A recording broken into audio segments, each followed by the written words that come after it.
about your work. Since we're 401, I guess we'll go ahead and get started. So I would love to introduce Dr. Debra Kaysen, who is joining us today from California, Stanford, right? Yeah, yeah. Okay. And let me see, I gotta find my thing that I had and lost. Also want to give a shout out to Stephanie Brown, who keeps the whole mobile health Yes, unit yes. uh, on task. That's definitely true. Thanks, Stephanie, for all the coordinating for this. Okay, so for those of you who may not know of Dr. Kaysen's work, I want to just give a quick introduction. So, believe it or not, you started off in Missouri, and so that I I thought was did. a really cool coincidence, I suppose. Yeah. I Um, was your neighbor. yeah. Were you at the University of Missouri in Columbia? Is that right? No, St. No, Louis. okay, gotcha. Okay. Yeah. I Yeah. know. I really was your neighbor. Yes, exactly. Well, I'm not actually from Missouri or St. Louis, obviously. So I sometimes mix those different schools up that are in the same system. So thank you for the Yeah, correction. no worries. But then what I also learned about you was that you had been at the University of Washington and worked with our friend Pat Arian a little bit. So that was also, it's just a small world, right? Mm-hmm. And so anyway, so you moved from here to Washington State and then kind of more recently had switched over to Stanford, but it seems like keeping a presence at that Alacrity Center at the University of Washington or an academic appointment. Do you still collaborate with them? I do. I do. I So would say I probably right now have more grants with folks at University of Washington than I have with Stanford, at least for right now. yeah. Well, we'll have to ask more questions about that as we get farther along. But so Dr. Kaysen is a professor of psychiatry and behavioral sciences at Stanford, and also, I'm not sure it's the same title at the University of Washington, but also working in a research capacity and teaching, I'm sure too. But what I think is a really great thing about just kind of reading a little bit about your career is that your clinical expertise and your research expertise really have kind of, there's a great amount of overlap in terms of trauma, PTSD, and kind of stressor related disorders, and really understanding how traumatic events are experienced by all walks of life. And so that was one of the reasons that we actually connected with Dr. Kaysen as part of our mental health for healthcare workers grant, because as we know, COVID really traumatized a lot of people. And so we were really interested to talk to her about how she had merged that work with digital health and all the populations that she's worked with over the years. So not just PTSD, of course, there are, other things that you do, substance use disorders, and also, international work. So really interested to hear more from you about how digital health may have played a role in kind of helping you to expand into these other areas. But I mean, obviously, tons and tons of grants from many different agencies, and a really kind of illustrious career doing a lot of really interesting things, but all with a really important common theme. Actually, it seems like a couple of common themes, but really a clinical focus and making mental health care accessible to the people who really need it most and the areas where they may not be able to reach it. And so very much along the lines of what we do in our lab too, we really think about who needs mental health assistance and treatment and try to figure out how to create access or improve treatment outcomes at the very least. So it's just really a pleasure to meet you and have you here to talk with us about your career. So I'll turn it over to you and Dr. Kaysen has a few slides to kind of just go over the details of her career so far, and then we'll get into asking some questions. And for the audience, if you would like, you can put questions in the chat, and as soon as we see them, we'll go ahead and call on you and you can ask your question in person. So Brilliant. And up to you. I'm not going to torment you all with lots and lots of PowerPoint. And thank you for that wonderful introduction. That was lovely. And a nice job of organizing a whole lot of content. I also illustrate what happens when you have someone who has very varied interests and you give them the freedom of a soft money career, which is that I have pursued lots of curiosities in lots of different directions. So, what I wanted to do as a way of just orienting all of us is to just show you a little bit of a sample or snapshot of the kinds of populations I've worked with in the organizing questions. And then I'll talk a little bit about the methodologies that I've used to answer those questions, mostly as a jumping off point for conversation. So especially my earlier studies were really focused on trying to understand risk factors and etiology, although I do still keep a little bit of a hand in this area of research. But trying to understand how does trauma exposure influence mental health and risk behaviors? How do we refine our theories? And what kinds of technologies help us do that, or methodologies? Much more of my portfolio is now focused on this question of how do we get care to folks who are not getting care now? And so when we look at that first piece, some of the populations I've worked with, I've done a bunch of work in women's health, especially with college students. That R21 that's cited was one of the earlier experience sampling studies done around PTSD and alcohol use. But I've continued to do some work in that domain as well. Research around etiology, around PTSD and substance use among sexual minority women. And then also some work around trying to understand relationships between trauma exposure and HIV risk behavior. But understanding things for me, I am a clinician as well as a researcher. I keep an active hand in our clinic. What I really care about is helping people get better. And so much more of my research is around this question. So some of that work is around dual diagnosis. We know that folks with PTSD and alcohol use or substance use tend to not get as much better, and they tend to drop out of treatment a lot. So I've got a number of studies that have been focused on, can we improve the treatments? Can we do things to help these folks get into treatment and stay in treatment? I've done some projects with active duty military, both in substance use and PTSD. Work with rural Native Americans. This is a population that often is missed in healthcare systems, where there are very high rates of trauma exposure and PTSD, but also depending on the community, you can see high rates of alcohol use and HIV risk behavior as well. I've done some work in low and middle income countries, mostly in the Democratic Republic of Congo and in northern and southern Iraq. And then I've collaborated on some projects in other places. I've done work with rural and low income populations. Most of this is funded by PCORI, and that is worked on how can we move trauma treatments to folks in primary care, which is actually where more people would prefer to get their mental health care. They don't really want to come and see people like me.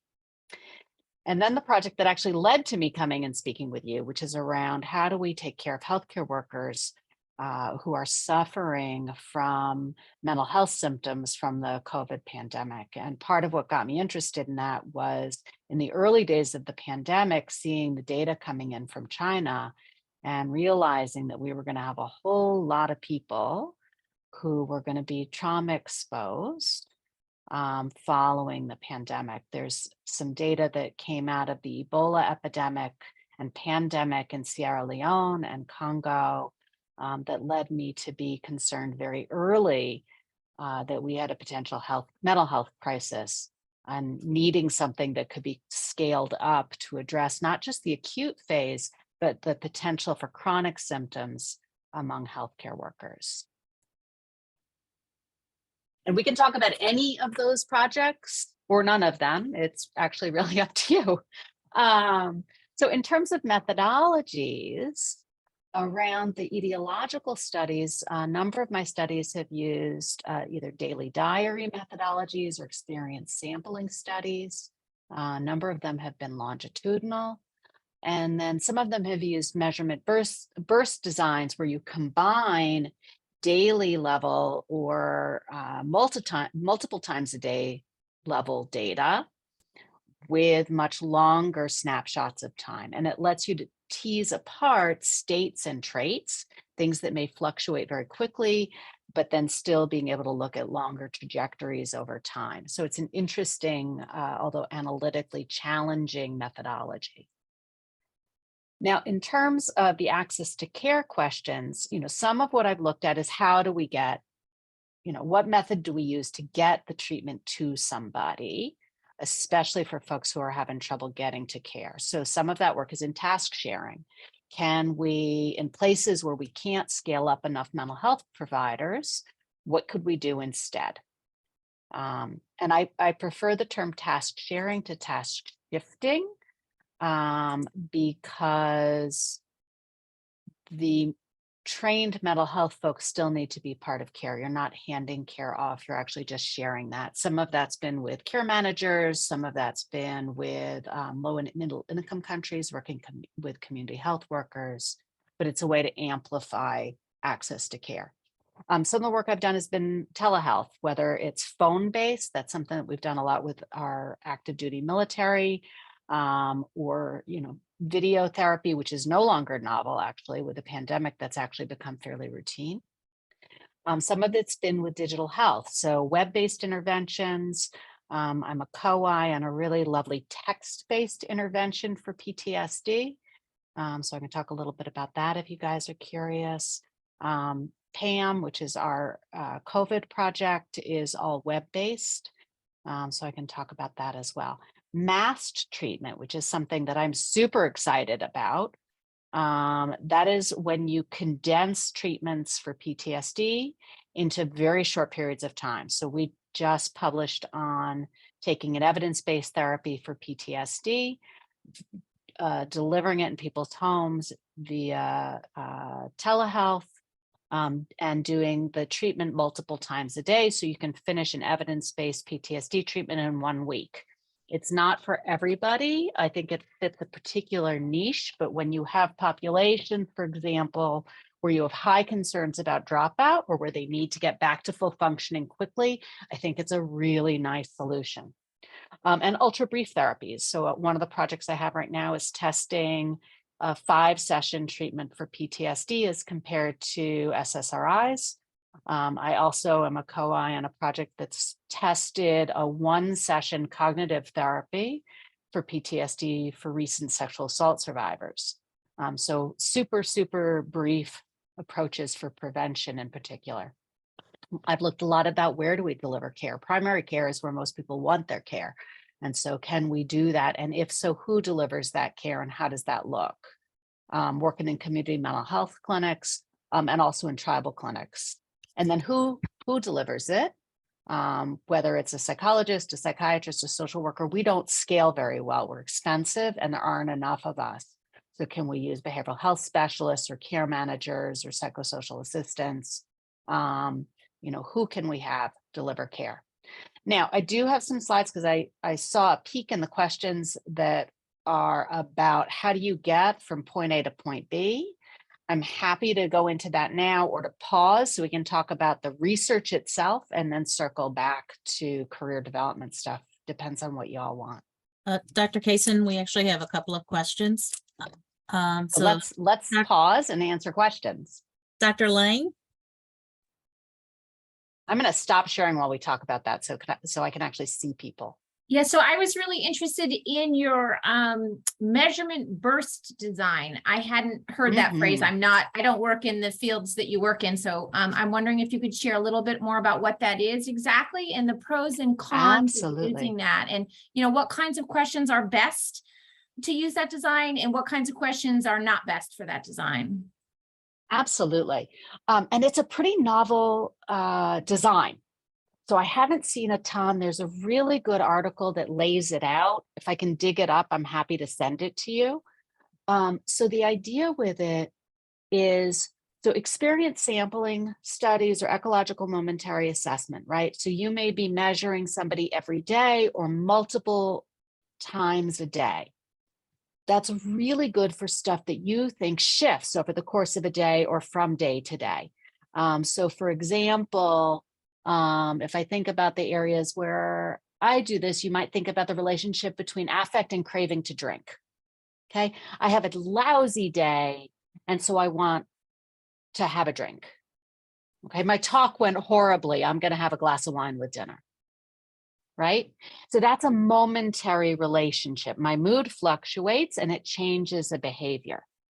And like from a psychotherapy standpoint, that's stuff that we're trying to alter, right? I'm trying to understand how I can shift my client's behavior on a given day. But that design isn't great for things like development of a diagnosis. That's a longer time horizon.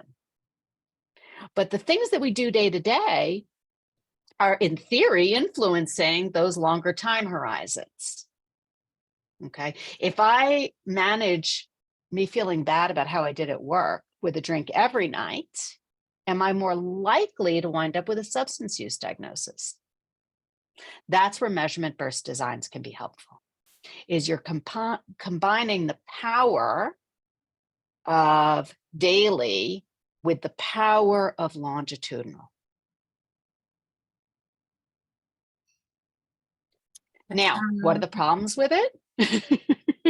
Because that was your other question. What are the pros? I told you the strengths and the kinds of questions, right? State versus trait, things that happen in short periods of time versus long periods of time.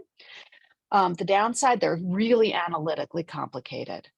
And so thinking about how you're going to manage the complexities of short time versus long time, you will either make a statistician extremely excited or you will make them hate you.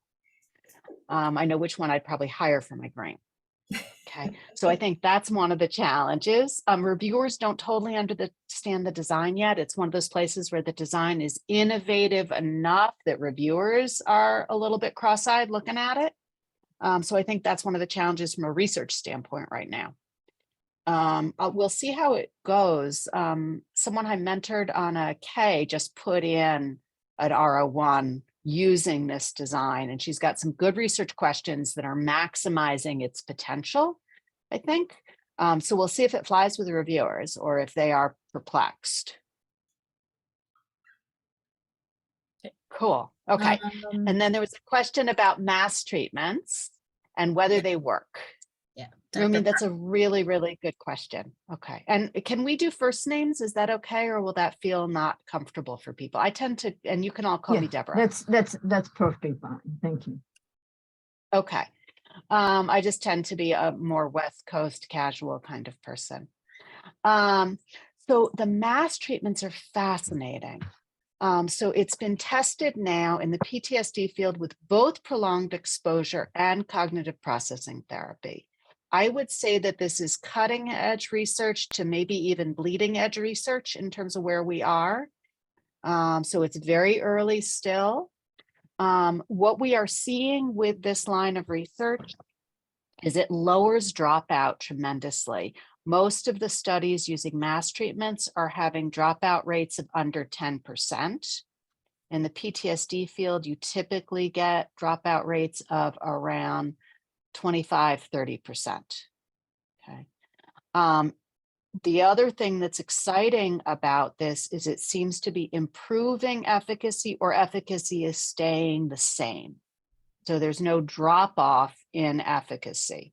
The earliest research in the PTSD field looking at mass treatments was actually done maybe a decade ago by Anke Ehlers, but nobody really picked up on it. So it's not totally novel. She tried daily versus weekly and did 3-month follow-up. It was with motor vehicle accident survivors. But but now it's being used with combat, and some of the studies being done with combat are seeing effect sizes in veterans that look the same as civilian samples. And for folks who don't spend all their time in the PTSD field, what we tend to see with veterans is much lower effect sizes than what you see with civilian samples for the PTSD treatments. They're still effective, but you get medium effects rather than large effects. Okay, so it seems to be enhancing it. What's also interesting about this, Rumi, is there have been some recent papers that have come out that have looked at what happens when we space treatments out for PTSD, mostly using data from standard clinical settings, but sometimes from clinical trials. What happens if you're seeing the person every other week? What happens if you're seeing once a month? And what they tend to see is that once you move below once a week, we start increasing dropout and reducing effect sizes. So this question of dosing, not in terms of number of sessions, but time between sessions, I think is an interesting question for psychotherapy research, and maybe a question for digital health.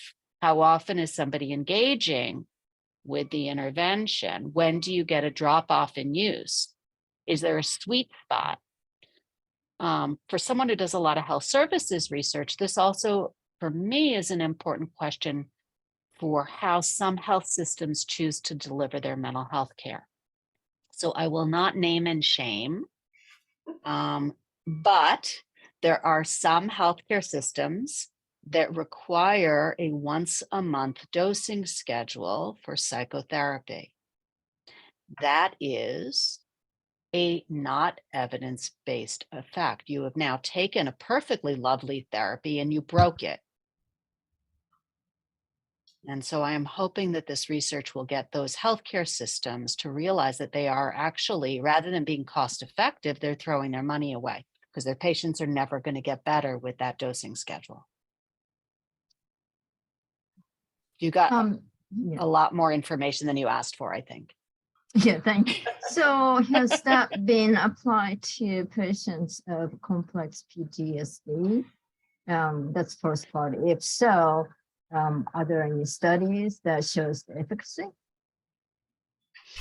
So with complex PTSD, it's a tricky question, right? Because the field still has not decided on a true definition or really great measures of complex PTSD, which then if you're trying to do outcome studies makes it challenging. What I would say is the populations that have been used for looking at this, take a look at research done by Philip Held. He's doing most of the CPT research. I'm trying to remember who's been publishing on this in the PE area, probably Sheila Rauch, R-A-U-C-H. What I would say is, although they're not teasing out complex PTSD, their inclusion criteria are extremely generous. So they're not excluding either. My best guess, now this is just a guess, this isn't data-based, is that you would see strong effects for complex PTSD with this dosing schedule too. Thank you. Thank you. Yeah, you're very welcome. All right. So I got One a more. question. Yeah. Yeah, I'm watching the chat because I've got my slides down. Okay. So we've got a question about ultra brief. So by ultra brief meaning, you know, can we treat PTSD in a session? Those kinds of questions, or can we? Yeah. Okay, great. No, thank you. I'm also not in this space, so that was a new term for me. That's So okay. thanks for expanding on that. That's because that's because I made that term up. So there you have it. Because I needed a way to describe, like, what are we doing? Yeah. So, you know, there are definitely folks who have looked at one session or very small sessions for prevention of PTSD. In general, if you look at ICTS in 2018 did a really nice review of the PTSD literature to come up with their treatment guidelines. And so it's actually a really nice way. They did very comprehensive meta-analyses, and they used an a priori process that I think led to a very clean process of doing treatment guidelines. I think any organization that's going to do treatment guidelines, they should talk to ICTS. I do have a conflict of interest. I was president during part of that process, but I was not involved with the guidelines committee at all. But what they found is generally one session interventions did not show a great effect in preventing PTSD. Now, there are a couple reasons why, and I know you don't work in this space, but one of the challenges we have with PTSD is most people who show symptoms initially get better by themselves. Okay. So there's a classic study done by Edna Foa in 1992. She looked at sexual assault survivors in the first 2 weeks after sexual assault. And they followed the women every 2 weeks out to 4 months. 96% of them would meet diagnostic criteria for PTSD in those first 2 weeks, except for the time criteria. It's because it's a normal response to a severe psychological injury, right? If you follow them over time, what you see is at least half of them just improve naturally and the symptoms go away. That doesn't mean that it wasn't a terrible thing. It means that bodies recover, right? The same way that some people will recover from COVID and other people might not. Okay. But what that means from a research standpoint is your comparison condition is getting better a lot.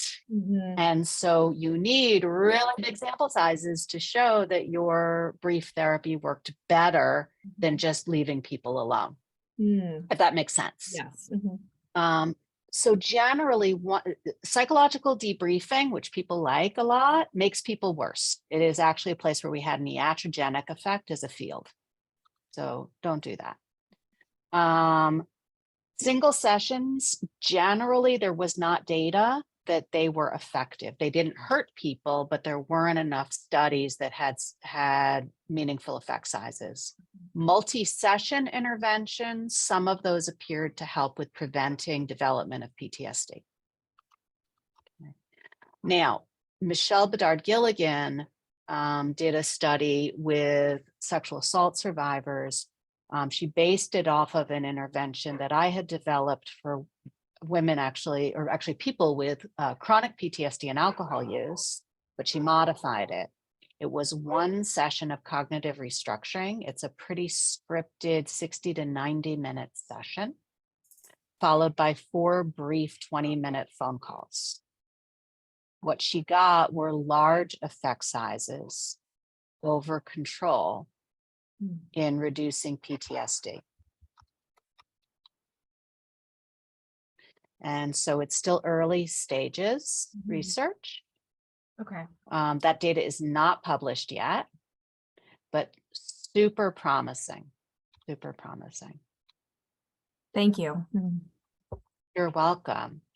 And so questions that we ask with that kind of design, the text-based intervention. So that's something where we did a pilot trial. Michelle Bedard-Gilligan and Kristen Lindgren led that. And then they just got an R01 funded to actually test it more rigorously. That was using a brief text intervention for PTSD. So the original pilot was looking at the concept of brief nudges and looking at approach-based nudges, right? Because we think avoidance is part of what maintains PTSD, along with a whole lot of other kinds of psychopathology, but PTSD versus supportive nudges. Now what they're doing is they're doing an experimental study to look at the role of framing of the intervention. So loss versus gains to create a final version of the nudges that's then going to be tested in a fully powered randomized clinical trial. Now, where would you be interested in that? Mass disasters, right? We look at hurricanes. We cannot scale up mental health providers to do an in-person intervention in that situation. Could we have a public health department send out effective nudges for the populations that are affected by that kind of a mass event. Right? Those are the kinds of places where I could see that being helpful. Wildfires, right? California wildfires or any place else. I mean, right now wildfires are affecting the whole eastern seaboard, right? We've got them up and down Montana, Idaho, Washington State. We've got communities that are affected year after year. Could we use something like that for prevention of psychopathology in a place where we are not going to be able to send out mental health providers? And in fact, mental health providers are a drain on the resources in those systems. It's not just that we're not scalable, it's that we're actually not helpful.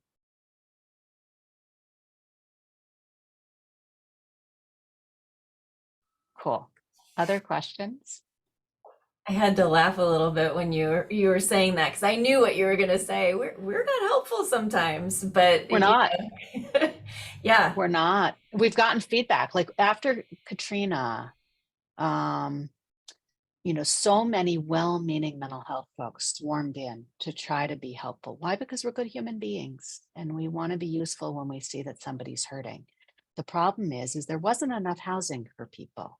And now you have a bunch of folks who are not trained in disaster response, who all believe that what they are doing is super helpful, including people who wanted to do equine therapy.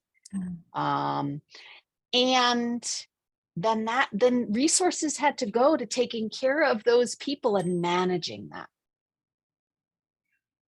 And so that's a place where we actually need to inhibit our response or channel it into something that's genuinely useful.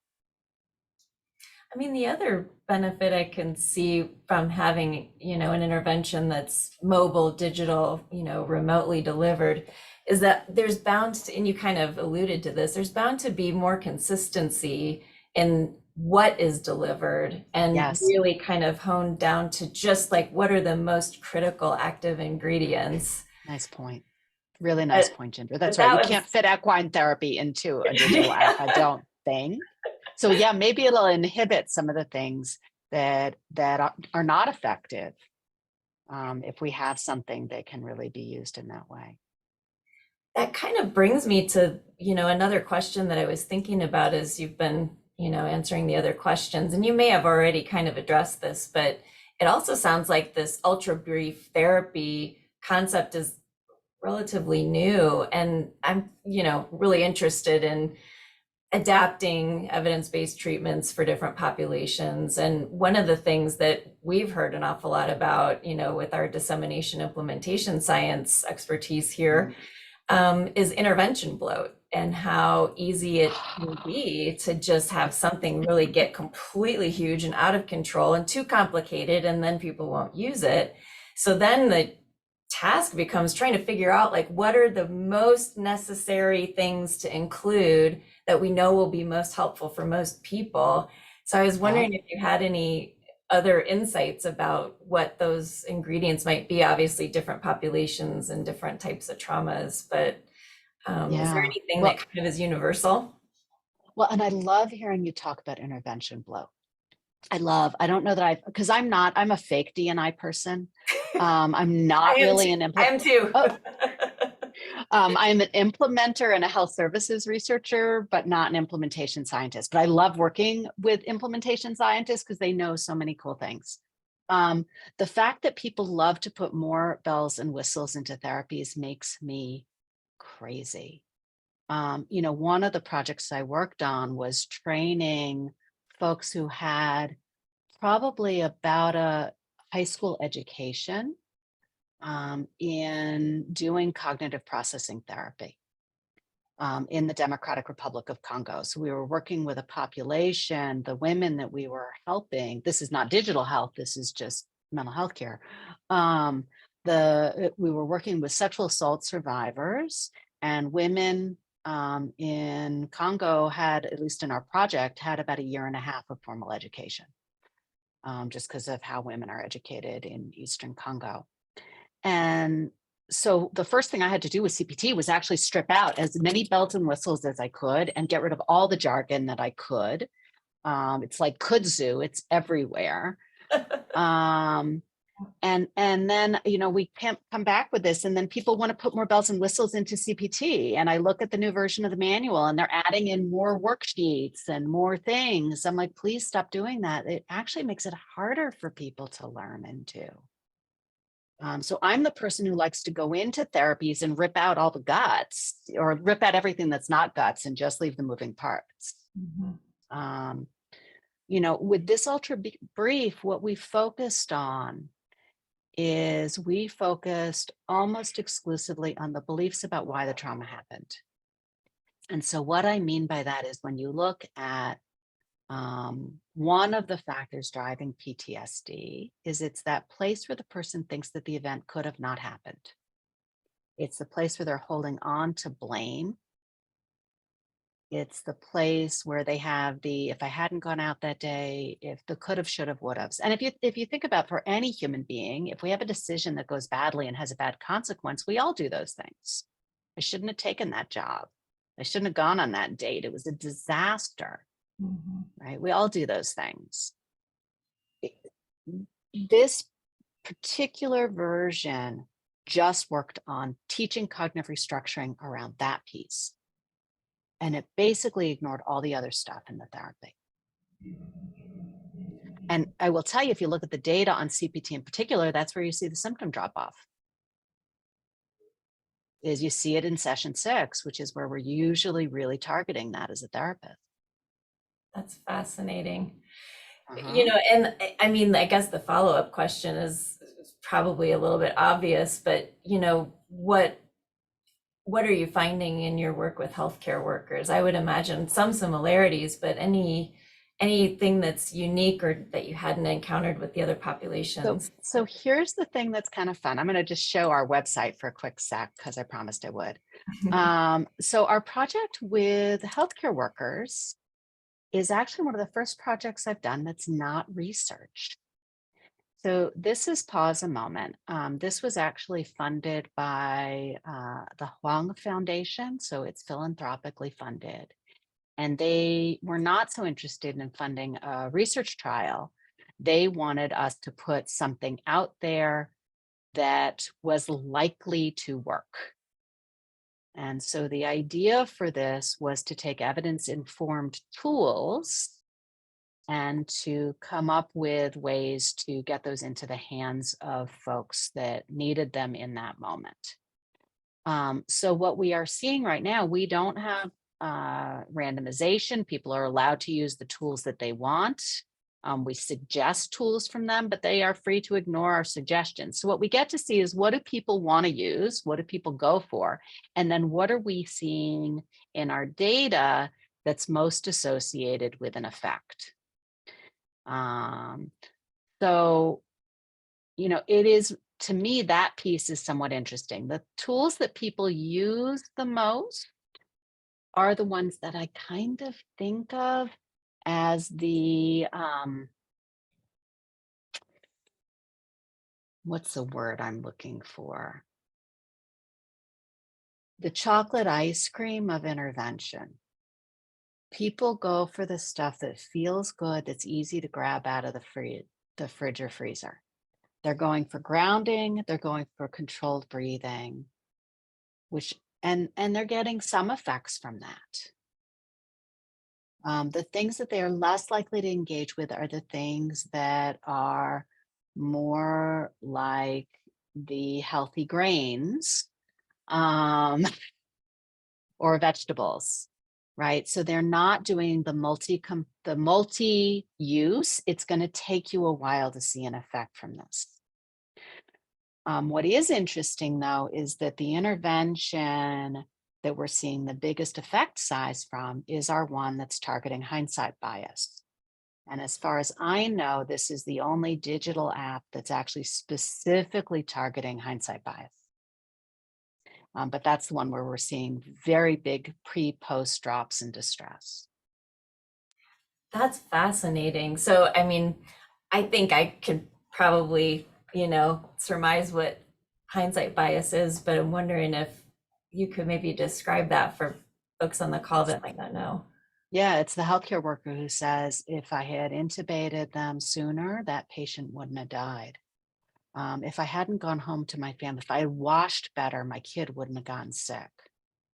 It's again, that same process that we see with PTSD of the if onlys, where we have that moment where we feel usually shame or guilt over something we did or didn't do.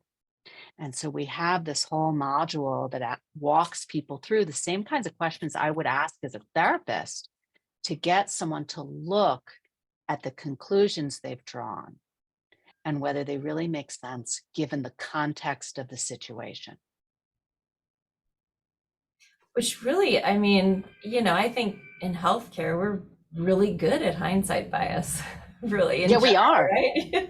Yeah. And we're trained for it. I mean, that's what morbidity and mortality rounds are, right? So first of all, healthcare workers tend to be very self-critical and perfectionistic, right? As a profession, that's what we're trained for. And the consequences for making a mistake are bad. So it makes sense. It's just like the military, right? The outcomes are bad if you screw up your job, right? So that's baked into our personalities for people who are drawn to these professions, and it's baked into our training.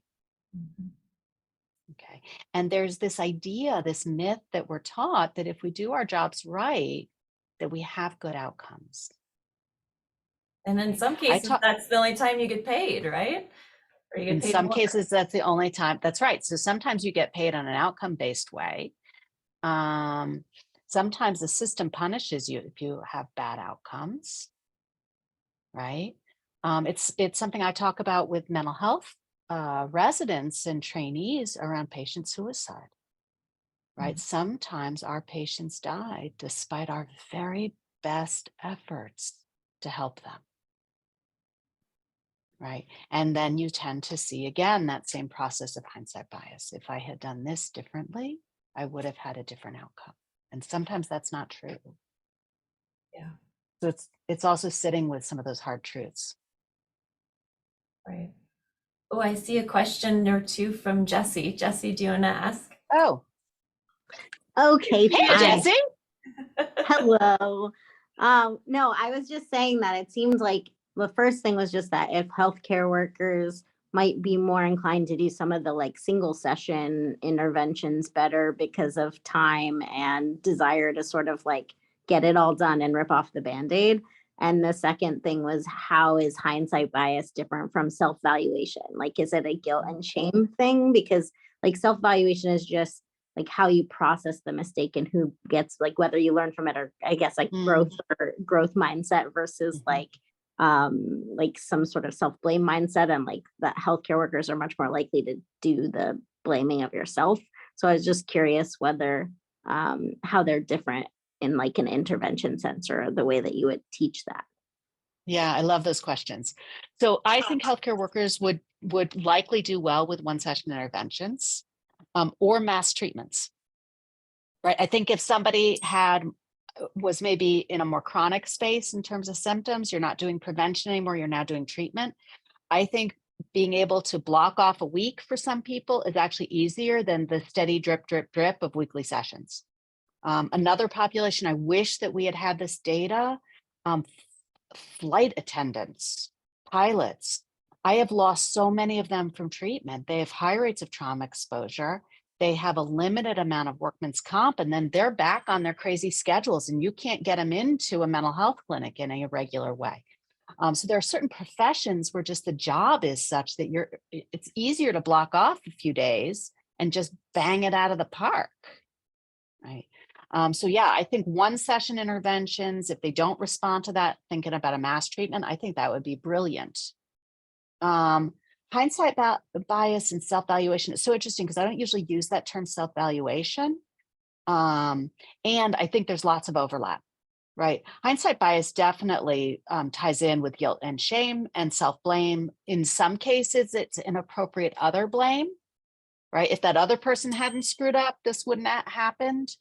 But I think there's tons of overlap in those constructs, right? It may just be what your discipline is or how you're thinking about measurement too. Cool. And Jesse, how did you and I met via Twitter? Am I right in remembering that? I got to ask that question. And it was like, I've known Jesse for a while now, but I don't remember Yes, how. because we didn't overlap at Stanford because I was gone. I think That's we right. like just like missed, and I moved here, and then yes, I tend to meet quite a bit of people on Twitter, but it I tends think to that's be helpful. awesome. Yeah, that's okay. I met one of my dearest friends in World of Warcraft. So there you go.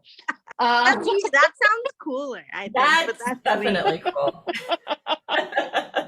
He's a police officer in Austin, Texas. Where else would I have made friends with a police officer in Austin, Texas, right? So super fun. Okay.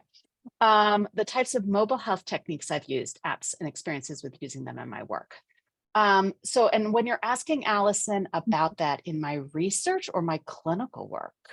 Ooh, that's a great question. Maybe both, if you don't mind. So I'm, I don't mind. like I said, I'm not in this research space, but I'm really That's interested okay. in thinking about how I might be able to use mobile health technologies in my own work. So I'd be curious if you Yeah. could comment both, but I'm also a clinician by background. And so I'd be curious if you could comment on maybe how you've used it in your work, your research, Yep. and if you've encountered challenges, but also I'd really be interested in hearing about how you use it in your clinical practice. Absolutely. I'm going to actually talk about the clinical one Okay. first, because that's actually a smaller, it's a tighter answer, and then I'll talk about the research piece. Thank you. So clinically, I love what's out there in a lot of the digital health space. And I love the stuff that's been created by the National Centers for PTSD. That is a gold mine for clinicians in terms of resources. The specific ones I wind up using, so the PTSD coach is actually one of the few PTSD apps that's got some data behind it. They're doing some really nice trials and have done some nice trials looking at it. It's lots of coping skills in a box. And so if I have someone where they're maybe finishing treatment and I want to give them something to take with them, I've got somebody who's maybe feeling like they're struggling a little bit, I can use that to augment something I'm doing therapeutically with them. Okay. The CPT coach and PE coach are interesting. They fit in a different space. Those are tools for a therapist to use as a support for therapy. And those are lovely. My patients who that phone is with them all the time, CPT coach or PE coach are brilliant because they can do all their worksheets, all their homework right on their phone or tablet. And with the new version of CPT coach, they can download it as a PDF and they can send it to me. And it stops them from losing their worksheets. It sets up reminders for them to do their practice. It is really nice for that, especially that patient population. The CBTI coach, which is cognitive behavioral therapy for insomnia, is supposed to be used like CPT coach as an adjunct for someone doing cognitive behavioral therapy for insomnia, but the app is so good, I actually will give it to people just to learn how to do cognitive behavioral therapy for insomnia for themselves. So it is really, really lovely for folks with sleep problems. And there's a new self-help one that just was released, and I can't remember the name of it, but that one's actually supposed to be used as self-help for sleep problems. Vet change is on there for substance use and alcohol use. I have used that one less. I don't love that one as much as the others. But the ones that I tend to use are the ones I just kind of told you about. There's also a COVID coach that was rolled out by the VA that's just got a ton of different kinds of coping strategies. It's a nice app. Okay, so clinically, those are my go-to resources. There used to be some other ones. Oh, and there's also a mood one. Let me look. I use it less because I used to work in a general psychiatry clinic where it was kind of fun because I got whoever was on the wait list. So I learned how to do a lot of things outside of my wheelhouse. Now I'm in a PTSD specialty care clinic. And so now I'm a little bit more like a thoroughbred rather than maybe a general cart horse. Right? Like I am working in a very specific space right now clinically. The mood coach is nice. It's basically an adjunct to behavioral activation for depression. So that's the other one. For your patients who are like super security conscious, the thing that's nice is the apps do not share your data with anyone. It does not leave, it doesn't go to the VA. And so that's kind of nice. They're not selling it. So that's the clinical answer. In terms of mobile health stuff, I have not actually done app development. And we made an explicit decision not to develop our PAM intervention as an app, in part because it's less nimble. Like I can go in and I can turn on features or turn off features in PAM. I could do it right after this call. That's much harder to do if you're working with the App Store. And so we wanted something where we could just be continuing to refine and swap things out pretty easily. Things that I've used, I mean, that little R21 that I told you all about, that was a Palm Pilot study. It was that old. And in fact, it says something about the timeline for NIH. At the time we wrote the grant, Palm Pilots were really innovative. And at the time we got the grant funded, we were having to buy our Palm Pilots off of eBay because they were no longer a supported technology. So that tells you something about NIH innovation. But you can use smartphones. Those are great. I have not done as much work in some of the wearables. That's actually a space I would love to start moving into. I think there's lots of exciting potential there. Yeah, that would be my next frontier that I want to play in. If anybody wants to play in that mobile space with me, let me get through this round of grants. Cool. That's actually the space. Allison is a postdoc with me, so that's the space that we play in. but Nice. we're both physical therapists by training. And so when you talk Was a about rehab and PT. That's therapy, awesome. you're using the same weirds you use, but your treatments are completely different. And so we are very interested in learning. The things that we encounter are things like the commercially available things are not appropriate for our patients. Right. How do you take these large, we talked earlier about the burst design. So we put them on people, we get like 7 days of data, and then we do it again some period of time later. So we're using your burst design, which I didn't know was a term. But now you have a fancy label for what you've been doing. Yeah, but then we have this problem of long streams of data.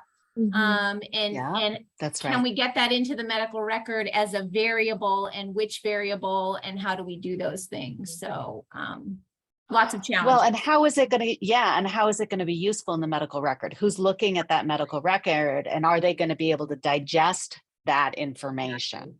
Right? Because I also think there's that question about what's clinically useful, what's useful on a research level, and sometimes those overlap and sometimes they don't. I use PT all of the time as a metaphor for the therapies I do. Yeah. I think there's lots of similarities, right? I can go to PT and not do the exercises and I won't get very much better, right? Same thing with the psychotherapies that I do. I can't do it to you. I can't do it for you. I wish I could. Right. My job is to be a coach and to teach you the exercise. Right. So there's lots of commonalities. In terms of whether the VA has digital apps in your space, I think that's a really interesting question, and that might be a place to make a bridge. Right. I think some stuff that I can think of that there's nothing to prevent you, I don't think, maybe I'm saying something terrible, from if you've got somebody who's got sleep problems saying, I know that there are actually some apps that are developed that can help people with sleep. Or for folks who are having trouble with motivation. So that one that I talked about, the mood tracker, it has the person track their goals and values in multiple domains and then to create an action plan in each domain. Right? Some of those domains may be a little outside of your wheelhouse, but you can put in things around physical exercise, around nutrition, right? Around balancing activities that is absolutely in your space. So it may be that you find some stuff that people like the folks at the national centers have developed, and you tweak it for your purposes. Those are great resources to consider. And, Cool. I think the other thing, especially since, we psychiatrists here are the ones that sort of started this function for the institution, there's always a little bit of guilt when we kind of focus on mental health. But I mean, really, if you think about it, all of healthcare is It's all about health. behavior change. Yeah. Well, and it's all health, right? So we draw this line and we say, this is mental health and this is physical health, but how I feel emotionally affects how I feel in my body, and how my body feels affects my mood and what I do. And so it is like, I'm talking about PTSD, but we know that PTSD has got massive health effects. Yeah. Right. Well, the flip And side, Ginger, if you guys in the mental health world come up with a cool innovation that then becomes not innovative for you guys anymore, we can pull it into our field and say, look at this innovation, and vice versa. So, Right. so I actually think it's a great opportunity. Yeah. Well, because, I think it's brilliant. in some ways, like, it might be really difficult to engage certain groups of people. I can think of a few, just off the top of my head. And that was actually the sort of next question I was going to ask, actually, is along the lines of what you've been talking about. Engagement is something that we all think is associated with the outcome when digital health is being used, but how you measure it seems to be pretty dependent on what the intervention actually is, and how do you validate that or verify that. yeah, and I think that is I think it's a really, really good question. And I've seen folks play with it in a lot of different ways, whether it's how much time do you spend on a page? Do you finish watching the video? Do you actually do the exercises? I don't know that we have a perfect answer right now on, is it the number of times you log on? I think the other question, and this is a place, we got some push to commercialize Pam, and some questions about that. And I think here's the dilemma, right? Is if you're commercializing someone, you want someone to keep coming back and to keep subscribing to your product. Mm-hmm. In my field, what I want is for people to fire me. Right. And so in some ways, the goals are antithetical. Mm-hmm. And so that's another question. Is it that somebody stopped using your thing because they've graduated? Or have they stopped using it because they're not engaged? And I think as a field, we have to do a better job of distinguishing between those, right? In psychotherapy research, we talk about dropouts. Some dropouts are good. I got better, or I got what I needed out of this. And some are genuine dropouts. So I think we need to think about that in this research space.